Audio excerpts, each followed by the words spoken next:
A murder victim's daughter speaks out about the crime after police release a sketch of that suspect. Naja Sherman spoke with her today. Naja? When Nina Whitney didn't answer the phone one October day, her daughter knew something was wrong.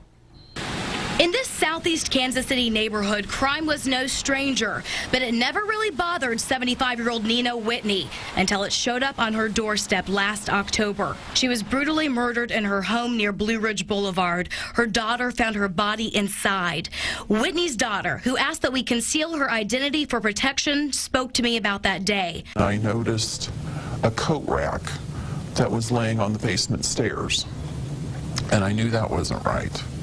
So I turned on the light that goes down toward the basement, and she was there on the floor. Police released a sketch of the suspect.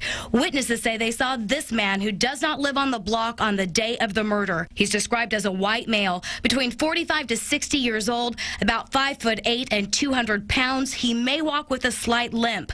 Whitney's daughter says her mother deserved better, and she is still struggling to process what happened. I'm still 6 months after the fact trying to wrap my head around this whole thing.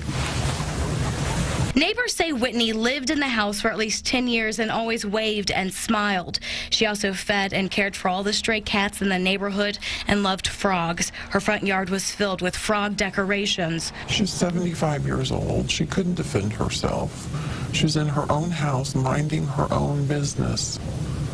And some man forced his way into the house to murder her. Authorities believe the suspect may be a seasoned criminal, dangerous, and still on the streets. Witnesses say the suspect was seen getting into a black, newer model Jeep, possibly a Jeep Patriot, Liberty, or similar model. If you have any information, please call police. Naja Sherman, NBC Action News.